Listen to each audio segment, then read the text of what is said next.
In today's video, I'm talking to Bridger Penington. He's an investment fund manager, and he teaches people how to start, scale, and run investment funds. We're going to get into what it means to him to be high performance. We get into how his faith has affected his ability to perform at a very high level, how to get in touch with him to start, run, and scale funds. The first question I asked him is, what do you say to people when they ask you, what do you do for a living? Let's get into it. I love the answer, whatever it takes. It's my favorite. One of my buddies, Aaron Wagner, says that. In a more formal sense, I run two different companies, two different businesses.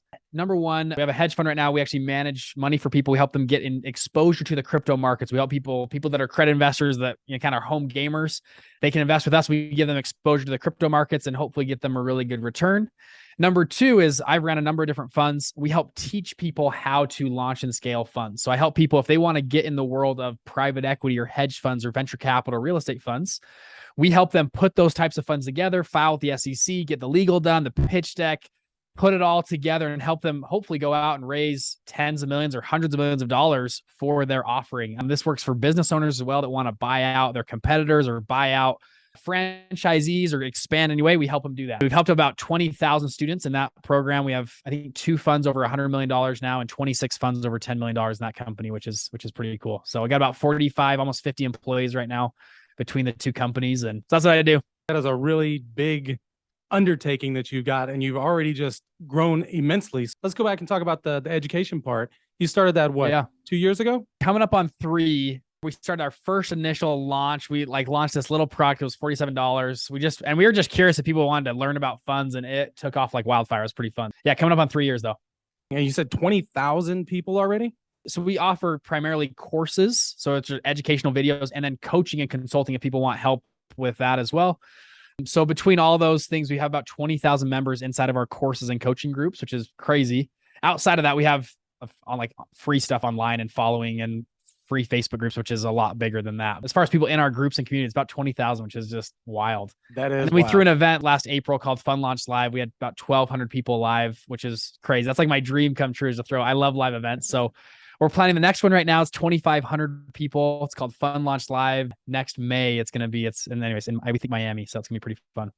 Cool. Now I'm very familiar with your content and what you've been teaching. Like I said, I've been watching you for about a year. To kind of give you some feedback on what I've been getting, like I was watching your content for a year and we got like little tiny bits of progress from the stuff we're learning from your content. And then I actually, full disclosure, I joined in as a part of your group, the top level in the Black Card group. And that's right. Within a month, we've gotten at least 1,000% progress over what we got in a year from watching all the free stuff.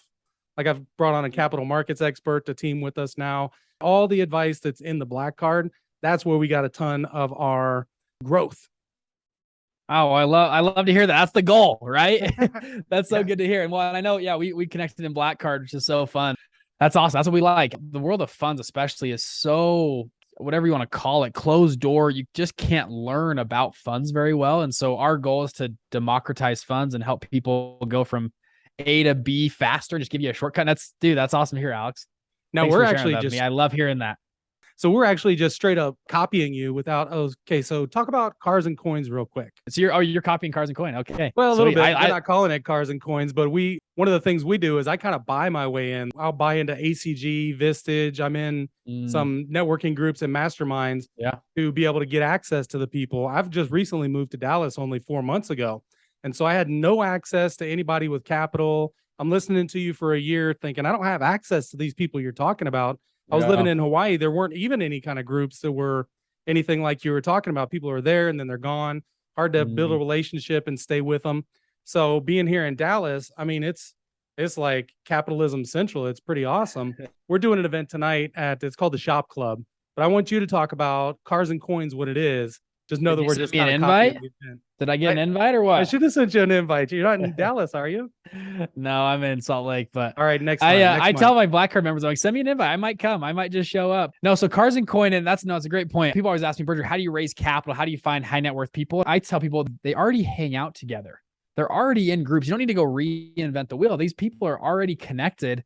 And what you need to do is either, number one, you can buy your way in or you could work your way in. You mentioned buying your way in, right? And I'm an active buyer. I buy my way into a lot of things. I've joined last year a $20,000 mastermind group and a $30,000 mastermind group, 4 events a year that we go to and you meet each other. I just joined a group. It was $150,000 for 1 year. I just joined. Why? Wow. Because everybody else in that group also paid $150,000 to be there. And guess what? These are quality people to meet. It saves me a lot of time. And usually in my experience, I get about 10 to 15x the amount. Literally, like it is weird. I've joined a lot of groups, coaching groups, courses. Anyways, your question was Cars and Coins though. Yeah. So Cars and Coin is an event. Personally, I just like supercars. I think they're cool. I think they're fun. I just like sports cars. And so we started to throw these events. We just said, hey, if you have a supercar, you're invited. And we're going to do a small little meetup at one of our friends' big houses or at their office or whatever. Come on by. And if you don't have a supercar, it's fine. But you just got to be kind of private invite only from somebody else who does. So we try to keep it kind of small, tight knit. At the event, we would have people love to speak at events. So we'd come and invite, we would meet a couple big players that knew a lot about coin is what we say. So we'd have these people that are really cool come talk about coins. We had this huge fund manager. They manage like a multi-billion-dollar fund, come and speak. This other guy that does this huge insurance company, they'd come speak for 20 or 15 to 20 minutes really quick. And then we do Q&A and more discussion while just having fun and hanging out with people that have supercars. And what we learned is people that have supercars want to meet other people that have supercars. Yeah. So we just started to throw this little thing we called it Cars and Coins. Started the first one last year. We've now thrown 6 of them, which is crazy to think. They have grown like crazy. Our last event, this was the first one we ever just said like public invite. We had I think 700 people show up, maybe 800 people show up. Wow. It was pretty fun. And what happens when you throw a fun event, people come and they always ask, who's the event thrower? Like who threw this event or who's it? Oh, and they go, oh, it's Bridger. Oh, Bridger's throwing the event. Oh, who's Bridger? I got to meet this guy. And it makes it really easy. If you throw an event, it's really easy to network and meet people. Now you can go to other people's events. It's a little bit harder to network. You can still do it. But when you throw your own event and they come to your house, or it's a lot easier to make an introduction to meet people and just organically make friends. And we didn't start those for any like end goal. Like we're going to make this many dollars. It was more for just fun. Like this is just a fun thing to do. And there's probably going to be really good stuff that comes out of it. There has been really good stuff. So that's kind of what we did. In short, Cars and Coin. We have a bunch of videos on YouTube and Instagram if you guys want to watch them, but it's pretty fun. Yeah, we're copying that exactly. The place we're doing is the Shop Club, and it's an exotic car club. And so they have about 300 cars that they store there. I'm an active copier as well. Brent Mott is a business partner of mine, and I copy him. So I actually joined Black Card. That was the easy endorsement. I knew that Brent did it, and I was like, okay, and just joined right in. Oh, that's awesome. Hey, I just copy a model that works. I've told people in Black Card, I'm like, copy Cars and Coin, do it in your own city and invite me out. I'd love to come. I think it's a great model. I've seen other people do like suits and supercars. Another one I've heard, like they had a custom tailor come and like make suits. I saw somebody do like one on, it wasn't supercar. They didn't like cars as much. They did something on athletes or whatever, like former pro athletes could come. And there's the Ferrari Club of Salt Lake City. There's box clubs, box seats. If you want to join the club there, there's like all these different types of little groups that get together that are where wealthy people are at. If you're trying to raise money, it's an easier way to kind of get involved, which you're living proof in Dallas, what you've done. It's really cool. So we call this the High Performers Podcast. So let's switch and start talking about being a high performer. Now, it's pretty easy to see from the amount of people you've gotten to join into your groups and the education you're doing and the success you're having. You're a high performer. So let's just start with that question. What does high performance mean to you? Being a high performer, I think you look at your life and the time you're allotted on earth in a very proactive sense. I think a high performer then comes from the nature of being like, I got to optimize and make the most out of every second I have here on earth. And you can high perform in any aspect of your life. It's a very proactive approach. I was actually literally last night, I was talking to my wife. I was like, honey, I hate people that are just passive people in life, or beta males, or whatever you want. There's all these terms for people that are just passive people. I go, I don't understand how they work. I don't understand how they think. I don't understand anything about them. And they really frustrate me whenever I have to work with somebody who's a passive human. I don't like it at all. Maybe they go to their 9-to-5 job. They've never thought about how to grow, how to expand, how to do more, they just do their little thing. They go home. They don't try to have a better relationship with their spouse. They don't try to have a better relationship with their kids. They're just passive in the most every sense. They just eat chips and garbage. Their body gets to 500 pounds and they're just passive humans. That's almost like they're a walking bag of just passive is the greatest way. And they have so much potential. I think people have the just infinite potential. And so And it doesn't matter your results today. It doesn't matter if you're a billionaire yet or you're broke. You can be a high performer at any level, but I think it comes from a proactive view of life, being very proactive on how am I going to manage my emotions? How am I going to manage my health? How am I going to manage my finances? How do I manage my relationships with people that matter most to me? Those are things in life that you can't dabble on. Tony Robbins says this. You can't dabble on those things in life. Those are things that are worth mastering. They're worth spending the time and effort to master those aspects of your life. And when you have that mindset, all of a sudden you're a high performer. It's kind of like that passive thing is just kind of like riding along on the train, and the high performers are the ones driving the train and pushing it. I would agree. It's life doesn't happen to you. Life happens for you. It's part of the whole process in the game. And so I took that approach to college. My approach to college was this. I think many kids go to college in a passive mentality. I'm told to go to school or go to college. I'm supposed to get a job or kind of figure things out. What am I interested in? I went to school literally the day I got to school. I said, how will school make me money? The only reason I'm going to school is so that I can get a really good job or career, make a lot of money, so that I can have a beautiful life and I don't want to work till I die. I want to have enough money that I can do everything I want to do plus more and help the people around me. That's kind of my vision. Every class I took, I thought, what is the ROI on this class? Now, I'm a finance person. I look through a finance lens of a lot of things, as you can tell. Yeah. I would look at the ROI of my classes. If a class was not worth my time, I dropped the class. I didn't take it, or I left. My first 2 years of college. So first off, I started 6 businesses my first years of college. I also took 0 generals. I took 1 because it was mandatory. I took no, most people go and I'm going to take generals my first couple of years. I thought, what a waste of time. I took an entrepreneurship class. I took finance. I took accounting. I took a real estate class. I took an SEO class on marketing, online marketing. I took a negotiations class. Those are the classes I was taking because I was thinking, well, what's the ROI I need from school? And what will it compound to me in the future? What's the quickest way to learn something? I believe by doing it. So while I was taking classes, I would go put it into practice. I took a real estate class. I literally went and wholesaled and flipped 2 real estate properties. And all of a sudden I can remember, I'm not that smart of a guy. I learned by doing and putting it pen to paper and making it like I'm a visual learner. And so that's kind of how I went about school. And I thought that school is here to help me, so I took that to my professors and I would go meet with them. And guess what? Everybody loves to help a kid who's like working hard and trying and not passive, an active student, an active learner. Teachers love active learners. They want to help you. They want to help you get good grades.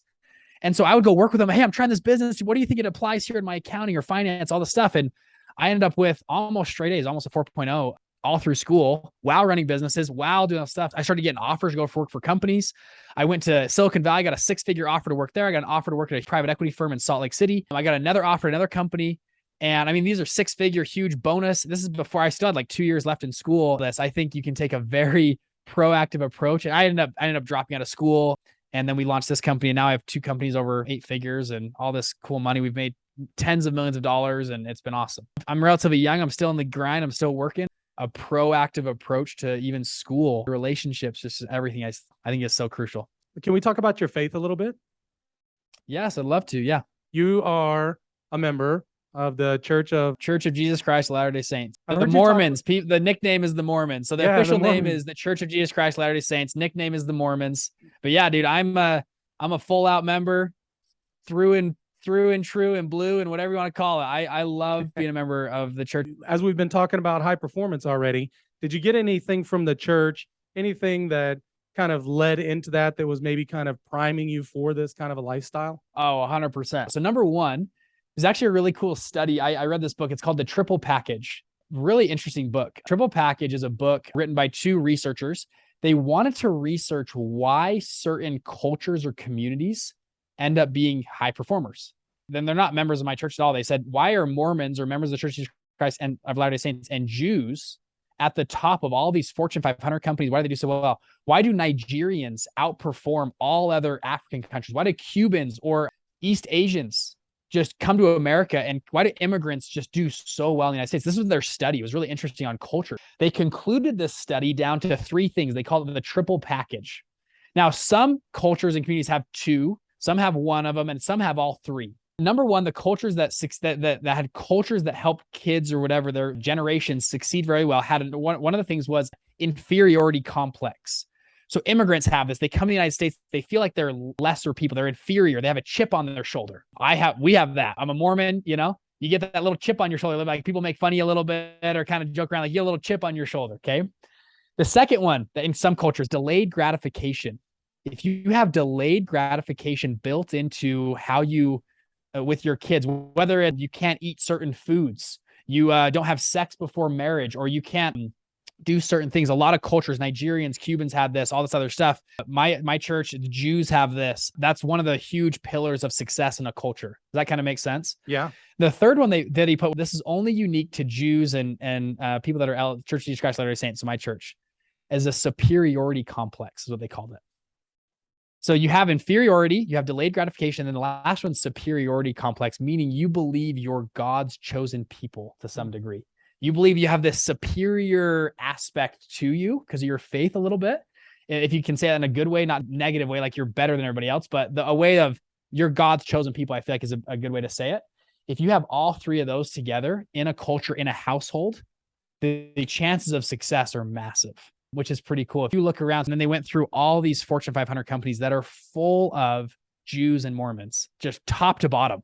They went through, and all these people that you never realized were that they are. And it was really interesting. I look back at my life growing up, and I had all three of those things very baked into my childhood, my upbringing, just the way I think. There's a lot of people that leave my church or not a part of it anymore, but still have those three things in, and they're very successful as well. And I know I have a bunch of friends that have left the church, but they say, wow, the culture that I grew up in totally led to everything I have today, which I think was really interesting. And so on a business point of view, there's a lot of things that like specific things. A lot of people, I served a 2-year LDS mission to Taiwan. So I literally left my home, left everything behind, girlfriend, college, everything. I went for 2 years. That's scary, you know, to go learn Chinese in a foreign country. I was scared, dude. I was very scared. And they don't baby you there. You're on your own with one other companion who's also 20 years old. And it's like, go out in the world and figure it out. And you guys get, you know, like a couple $100 as a little budget per month to buy food and have rent and everything. And it's up to you. And you're supposed to go teach the gospel and help people and just go knock on doors and essentially sell the hardest thing on planet Earth to sell, which is like Jesus, door to door for 2 years. It builds a lot of confidence. It builds a lot of resolve. It builds a lot of amazing, in my opinion, I think really good characteristics. In our church, there's no paid clergy. No one's paid. So there's no pastor that's making money. No one makes money. Everyone has callings and we rotate. So there's a leader of a congregation. It's called a bishop. They're called every 5 years. They just rotate a member. What they do is the people we pray, and somebody that's kind of above them prays, and they say, you know what, we pray that this so-and-so is now going to be the leader of the congregation. You got to call some people to help you out. So what happens is you as a member of the church get different callings and leadership positions at a young age. So I was 12 years old, 13, I was leading the 12-year-olds. We have to give talks and little speeches in front of them and teach lessons and stuff. And what it does is it builds confidence, I think. And it builds resolve, and it builds a way to lead teams. And ultimately, I think that's all the kind of business, like tangible aspects. But even without that, I'm a firm believer in Jesus Christ. I think he's changed my life over and over again. I had a brother commit suicide about 11 years ago. I felt just carried through my faith and through Jesus Christ. I love it to my core. I think it's amazing, and it's helps me see things with a spiritual eye and a spiritual lens. I pray about almost every business decision I make. I'm very open, and I don't receive answers for every business decision. I receive answers for some things that are very crucial and things that I shouldn't do, maybe or shouldn't. I've had major experiences where I was going to do a business deal with a guy, prayed about it. There was no other reason not to do it besides me praying, and I felt very bad about it. I ended up saying, dude, I'm going to call it off. I can't do this business deal. I'm so sorry. It was a multi-million-dollar huge deal. Turned it down, and turns out like 5 months later, this guy was a total fraud, and all this stuff came out that no one knew about. And I was like, wow, what a bullet. That just saved me. You can look at people through a spiritual lens, and it's helped me a lot. I'm nothing special. I'm trying to get better and better, and I have a ton of mistakes, and I'm not a perfect member of the church. I try my best, and I think it's helped me a lot, and it's helped my family and my wife and my relationships. And we believe in families are forever and eternal, not just on this life, but your marriage is even after this life into the next life. And that's a different aspect. When you think about getting married, it's not just till death do you part. It's for time and all eternity. And your family and your kids are sealed to you. And it's a bigger aspect of family and what family can be. And I love the church. I think it's amazing. So no, that's really beautiful. I really appreciate you sharing all that with us. That's really beautiful. I used to live in Las Vegas, and it was kind of almost like a joke. They would say, yeah, the mobsters built the casinos, but the Mormons paid for it with the banks. Can you just talk about any of that a little bit? Las Vegas was founded by Mormons, LDS people. My dad is from Las Vegas. He was not a member growing up. He got baptized when he was 17 or 18 years old in high school. He grew up Baptist, Southern Baptist, had all these questions about if people don't hear about God and, what if they don't hear about Jesus on this life, they're not baptized, all this stuff. And I think all religion is, I think we're moving to a godless society. So anybody has a religion, I'm happy. I'm like, dude, that's awesome. Like, you need to have something, let's all get closer to God together. But anyways, he got baptized at age 18 and he grew up in ghetto North Las Vegas. He, none of his friends were going to college. He was a jock athlete, had terrible grades, could hardly read. He says, I'm going to serve a mission. He goes on a mission to Alabama. It teaches him study habits, how to work, how to have discipline. He then gets into like Southern Utah University, which is a little teeny university, gets good grades, though, kind of changed his life. He then ends up going to University of Utah, graduating from there with an economics degree, then launches a bunch of businesses, does decently well, and then ultimately launches a fund. Now they manage over $40 billion in a fund, which is crazy. All coming from a kid, and he goes to his high school reunions. And he grew up in the ghetto, North Las Vegas, not a good spot. It's really interesting to see how one shift in his life really changed things. As far as the banking industry, I actually personally don't know a lot of people in the banking industry that are LDS or members of the church. So I was saying that comment earlier was just broad. I'm talking Walmart. Sure. I'm talking Target. I'm talking just any Fortune 500 company.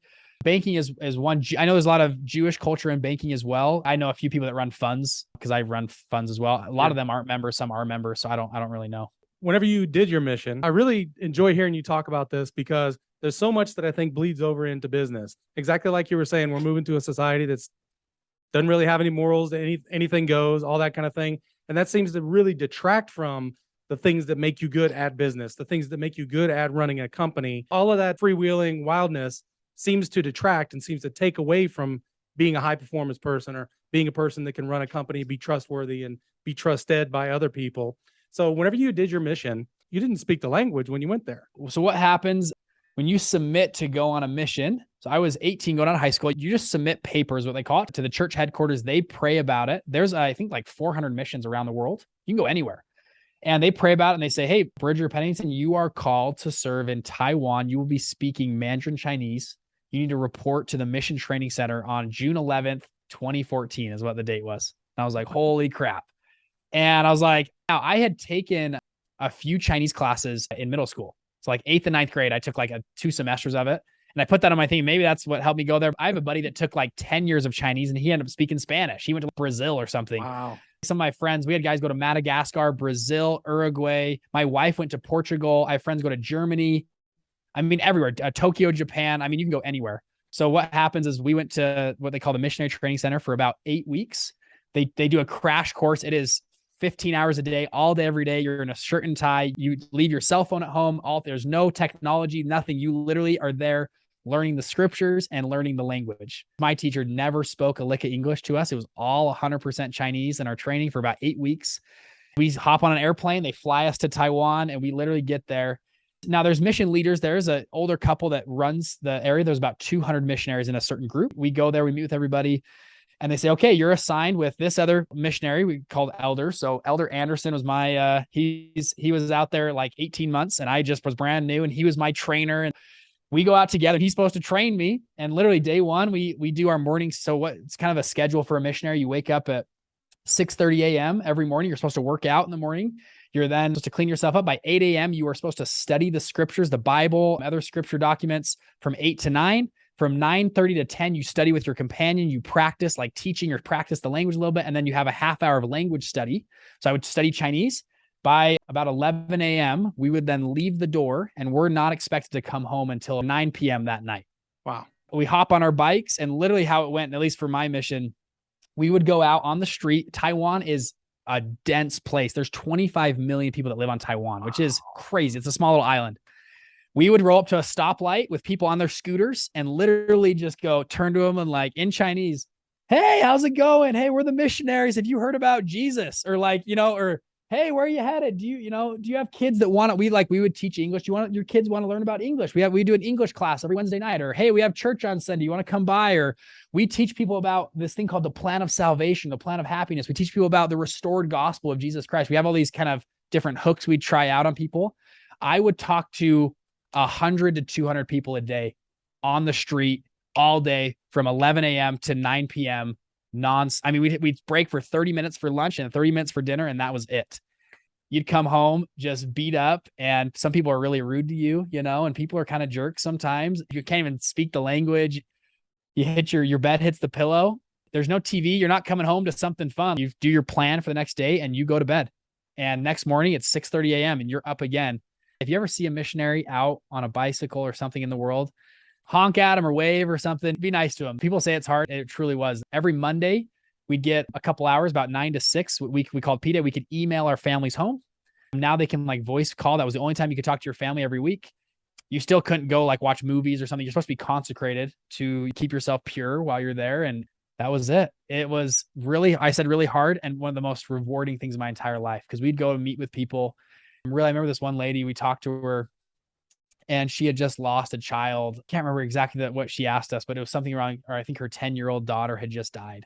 I remember saying, hey, I had a brother pass away and I'm so sorry that happened to you. But did you know that families can be together forever and God's got a plan for you? And it's called the plan of happiness. Do you want to learn more about it? And we went and met with this lady and talked her through and helped her and absolutely changed her life, pulled her out of this huge hole she was in. We had a guy who was smoking as a chain smoker all day, every day for 20 plus years. We went to his apartment. The walls are all yellow from smoking for so long. He had pornography, literally discs all over his entire house. And we're not trying to look at it. We're like, oh shoot, we're missionaries. Can we go somewhere else? Can we go outside for a little bit? It was weird. How much? It was I don't know if he's producing it or something. It was stacks of CDs and it was discs. We ended up teaching him about Jesus and God and how you can change your life and all that stuff. He ends up quitting smoking. Cold turkey, just quits. Didn't touch cigarettes again, at least the whole time I knew him. I knew him for 6 months after that until I left. Quit smoking, cold turkey, quit alcohol, threw away all of his. We went to his house literally with trash bags and we threw all of his porn tapes in it and we painted his walls white. This guy turned his entire life around, got a job. There's this thing in Taiwan where you chew this kind of tobacco stuff that ruins your teeth called Binglang. I mean, that man's life he was in a hole. His wife had divorced him and left him because of all of his problems and addictions. And it was just amazing to see himself pull himself out of that and the happiness and the light in his eyes that came. It was amazing. So sounds a ton like the military, not only in how intense and how disciplined and how hard you have to work at it, but also the calling and the mission of what we're doing. We're on a mission. We're doing something important. Having this feeling that you're doing something more important than just what the single task is that you're doing. And all of this bleeds back over. That's the same kind of thing that works really well in business. That's why companies have a mission statement, core values, the same thing from the military, the same thing from any really strong religious background. You got the core values, you got your mission, you got your important things that are bigger than you. Whenever it comes back to being a high performer, I rewrote my core values. I've realized what got me here won't get me there. And so my core values for 3 years was tenacity, integrity, persistence, and service. And I had gotten to a certain point in that, really just that hard driving. It was really military based. It was kind of self-based. It was I have to do it, all that kind of thing, which is still really important. But then I expanded. I kind of took those core values and put them to the side and I changed it to kindness and courtesy, charity, and wisdom. And so it's a much softer feel, but that getting from there to here, I realized that's not going to get me to the next level. So I changed it. That's cool. I like that a lot. That's really cool. Well, thank you. Did you have any kind of core values or mission statement or anything that you used before? Did you ever change kind of a focus or something you were working on, leave something behind and start on a new kind of focus? Yeah, it's a great question. It's funny enough, right now we're trying to map out for our company that mission statement right now, what those are, those core values, those words or phrase, or a lot of companies have different things. They try to keep it simple. So we're actually mapping that right now. So I've been actually thinking about this a lot to try to figure out exactly what's and what things do you leave out or what do you add? Because you add 100 things, In the past, I've had core things written down. The biggest thing I've had though is I usually have a prevailing phrase that's going on in the back of my head. I have something in the back of my brain is kind of talking to me. To your point of changing, literally the last 8 months, this year, probably the beginning of this year, I decided I really need to become a CEO.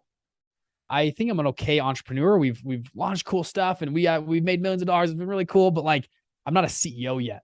I'm an entrepreneur, starter, or whatever you want to call that. Someone who starts companies. I'm not one who runs company.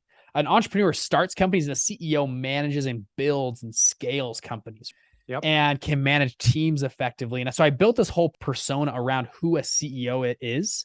A CEO is a systems builder. They just manage systems. It's all a CEO does. So I started literally this year, I started really thinking about how am I building systems in my company that will result in massive growth as a CEO. So we literally this year built out an executive team with certain KPIs and reports and how I work with them. That's been a huge growth curve for me this year. And it's been good. I've read a ton of books. I talked to mentors and coaches. Like, how do you actually be a CEO, not a entrepreneur founder? I want to be a CEO. And so I'm still on that grind. I literally am consuming content like crazy and coaches and all that kind of stuff to become that. So right now, if you're asking about a shift in my at least thing this year has been a huge shift for me. I'm in that exact same shift right now as well. Just read Traction. So just implementing a lot of that. Just even the very first one, like get on a same page with your partner. I looked at it and I was like, man, I got a business partner and we haven't even sat down and really got in the same vision on the same page. And I mean, that's been a humongous change. That changed our business like that, just immediately. It immediately made a change. So some of these mentors and what are some of the content and some of the books that you're reading on that subject? We just read Getting to Yes. As an executive team, we just started today 5 dysfunctions of a team. For that, Good to Great, Jim Collins, Lost and Founder. That's not as much about a CEO. That's more about founding a company, scaling a company. That's a really interesting book, Lost and Founder. I've also liked Simon Sinek. I've watched a few of his just on he does a great job on his stuff on YouTube and walking through like the infinite game of playing not just a match or a thing, but the long-term infinite game of what your company is becoming and growing into. But the biggest thing I think has been from mentors and coaches. So those books are, at least for me, have been good. They've been great. Ready, Fire, Aim is a really good book for that, like how to grow and scale teams, right? The biggest has been one-on-one with people. People love to help people who are active and going after things. A lot of people like reach out to me like, Bridger, can I pick your brain? And I'm like, no, I'm good. Like, I don't need my brain picked. But if they reach out to me, Bridger, hey, I'm launching this type of, or if I reach out to a mentor, I say, hey, I have a company right now. We just went from 20 to 50 employees almost in 5 or 6 months. We're trying to go to 75 or 100 employees. I'd love to talk to you about scaling a team and becoming a CEO. All of a sudden, like 9 times out of 10, that guy returns my call or that gal follows up with me. So you can do this throughout your whole life. If you're moving, I did that in college all the time. People want to always help a college kid. So those have been good for me. Speaking on that same subject, I've mentioned Vistage. I'm in this Vistage group. It's a group of CEOs. And so I do the exact same thing. I'm telling you, I copy all the stuff that you're talking about. If you want to see the person putting what you're talking about into practice, that's exactly what I do. I'll take those exact same words and that's exactly the way that I approach it. You know, what's really amazing is at first, whenever I was doing it, I was like, you're just copying this dude. It's going to come off wrong, but it doesn't. Even just changing those words that I use and communicating with people, it changes my mentality on it. And it's changed the way that I think about it. It's not that I'm trying to get this person. I'm not trying to pick their brain. I have a specific thing that I'm asking about. And it's exactly like you said, people want to help you out, especially when you get to a level where you're not dealing with a manager of somebody else's company. They're running their own company. They've had some success. It gets to a point, people get sick of money. They just like, whatever, I make a lot of money, 100,000 this month, whatever. They really don't care about it all that much anymore. It has to be you buy so many cars, you buy so many houses, it gets kind of boring. You get to the point where they start to look at investing into other people. And it sounds like that's exactly what you're talking about. Like they want to have an investment into you and to watch you grow into something bigger than you are now. I meet with a lot of wealthy people just because I run a fund and raise capital. Almost all of them are motivated by impact and growth and giving back. That's what motivates them. They're not motivated by making another dollar. And actually, as far as pitching a fund, like we've actually engineered that into our pitch, right? A little bit. We've had a few investors just say, Bridger, I know you're going to make me tons of money. I don't care. I have enough money. But we throw like events. We do meetups at different groups and investors and stuff. And they say, I want to come for that. I'll invest in your fund for that. I want to be around cool people and network and help them and coach and mentor and just give back to the world. And it's really interesting, the motivation behind certain people. So I agree with that. Speaking of motivation, I see the sneaker there behind you. Can you tell the people what is that sneaker about behind you? Yeah, so this is in our group, we launched a thing. This is called the Wall Street Rebel Award. So if you can see it there, these are custom shoes that we have a designer come and make for any fund that gets over $10 million in our group. So here they are. You get a pair, you get to come on stage, you get a picture with me and our co-founder on there. And so we give them out kind of as a milestone or as an award. I think in business, there's never, I don't know, sometimes you hit this huge goal or road mark and like nothing happens. You're just like, oh, okay, like another day, in the office, like you take your wife or girlfriend or your husband, whoever it is, to dinner and you're like, we did it. And like nothing cool happens. I love growing up with sports and having like a trophy or an award like you could hold up. So we wanted to make a trophy for our group. The trophy is if you have over $10 million in your fund, you get a pair of shoes. If you get over 100 million, there's another pair, like a gold pair of shoes you get, which is pretty cool. So we've given out 26 pairs so far. We just started doing it this year. I think next Fund Launch Live, we're going to give out probably double, if not triple the amount of shoes, which is pretty cool. Wow. It's pretty fun. So we have a lot of new people that have submitted and are doing their funds. It's really cool. So we're excited to see it grow. That is really cool. Hey, so let me tell you something that's happened to me recently, and maybe you can talk about if this has happened to you too. I was telling you before whenever we got on that we brought on a capital markets guy, a fundraiser, money raiser guy. And so this is a guy with more experience than me. This is a guy that's all he does. That's all he's wanted to do. He's already done a bunch of syndications. He's been an LP. He's been a GP. And so he doesn't want to go out and find the properties anymore, which is what I'm good at. It fits perfect. It's what I can do. Really, it's simple for me. I really love it. I don't get tired from doing it. Same thing for him. Raising capital, all the network. The guy looks like he just walked off the golf course every single day. She's just got that vibe, he's got that nice little yacht party vibe. It's perfect. He's a perfect guy for it. So I had been doing both. I was doing CIO and capital raiser. So I was networking 5 to 7 nights per week for 4 months straight, like every single week, every single night, every lunches on top of happy hours, on top of networking after that, like 2 or 3 in a day. A lot of times, like we were just killing it, just going crazy. Tons and tons of business cards. It's really great. We met a ton of people. And then as soon as I met this John, this capital raiser, and he really came on board with us, I decided to pull back from all that. And all of a sudden I was looking at my schedule like, what am I going to do? Now I got to find something else to do. I almost had like not a depression, but like this emptiness, this emptiness in my schedule and this kind of, I don't know. I don't know how to describe it. It wasn't sad. It wasn't depressed, but it was just kind of like almost like lost, like a little bit like, what am I doing? Like all of a sudden everything's totally different. It's probably about 2 weeks of kind of feeling really unmoored and kind of like, what I kind of get my bearings again.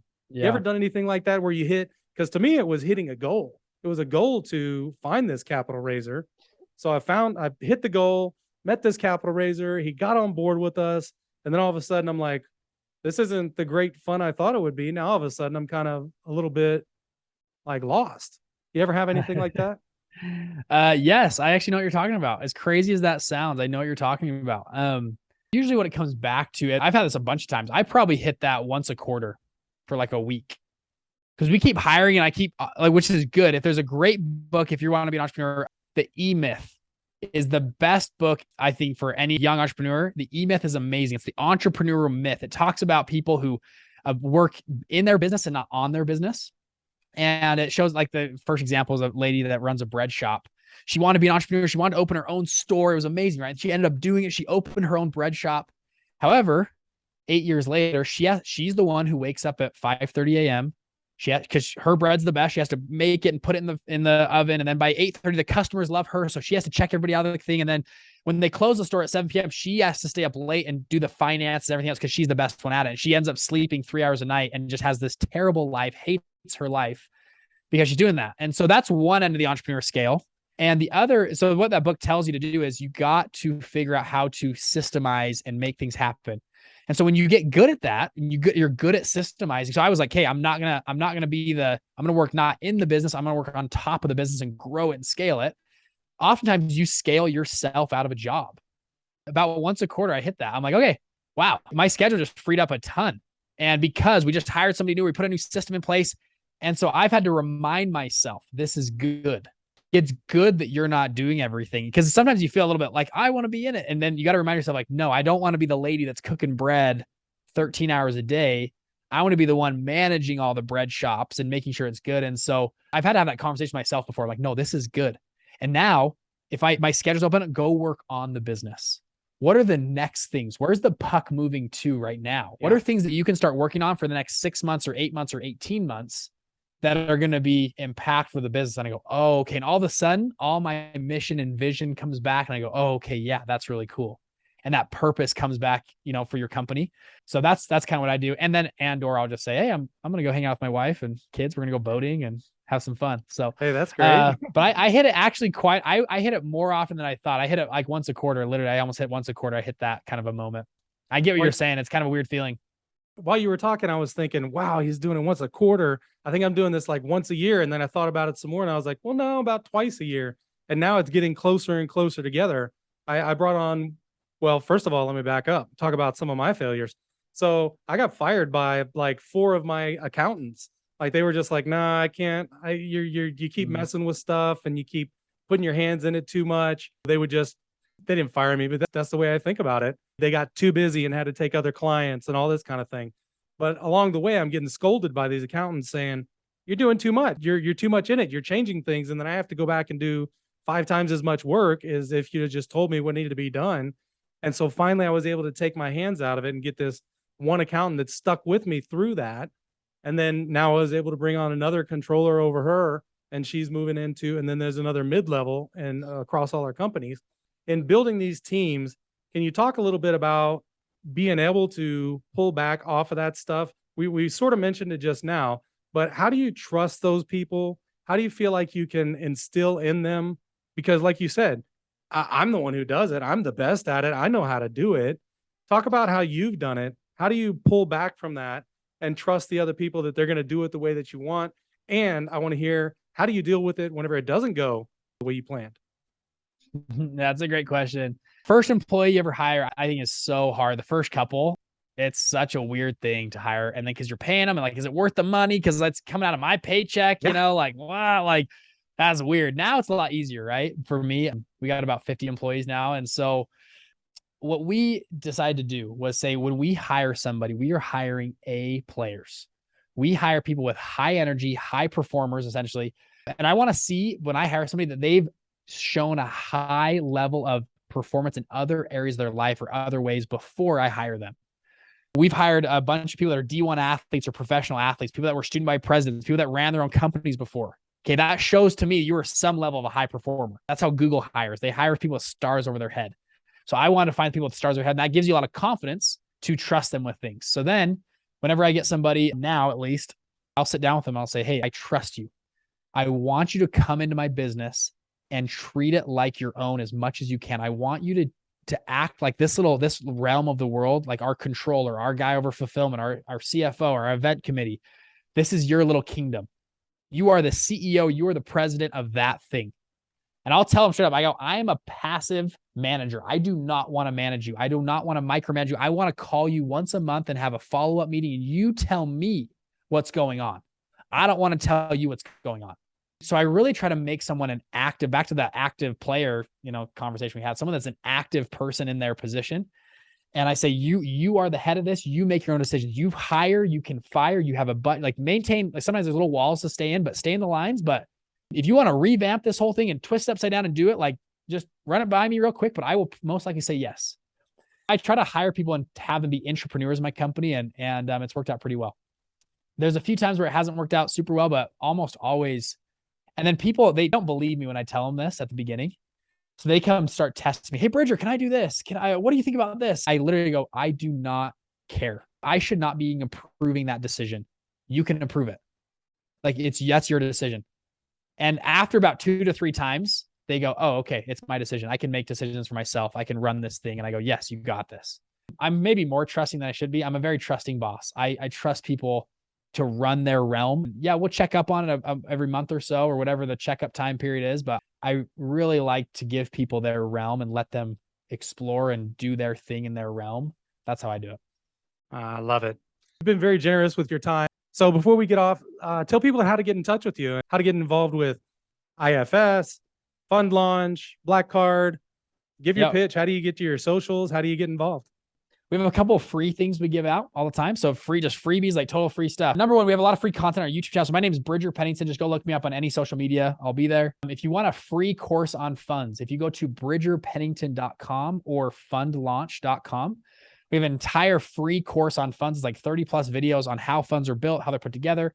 100% free. If you want to do more advanced stuff like Alex has and coaching, just there's a little link there. You can hop on a call with one of my team members and we can talk more if you need help launching a fund or scaling your business, whatever. We'd love to help you out. If not, though, I literally just want to give out, I want to help more people understand how funds work, how they're put together. Go grab that. Bridger_Penington on Instagram is my favorite platform, I guess you could say. If you want to DM me there, you can send me a DM or just go to bridgerpennington.com or fundlaunch.com. Both work. Let's imagine for a minute that this is the last podcast you do. This is the last message to get out to the world. And this podcast is going out to everybody in the world. What is the message that you're going to leave and put out to the entire world? I would say find God in your life. I believe God is there. He loves you. He wants to talk to you and have a personal relationship with you, whether you like it or not. You don't believe it or not, I believe he's there. It's like raining outside. You got an umbrella up. You just got to turn that umbrella down and let the rain start coming in.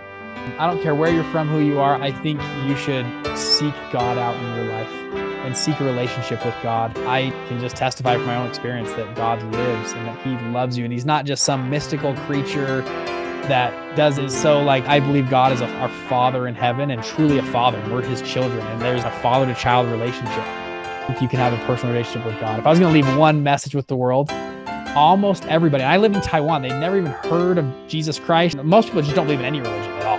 95% of the people really didn't believe in God much, but they all believed in something. There's something else that we aren't seeing that's not just rocks and sticks just here. There's a reason for that. God's trying to intervene in your lives. That's what I would leave the world.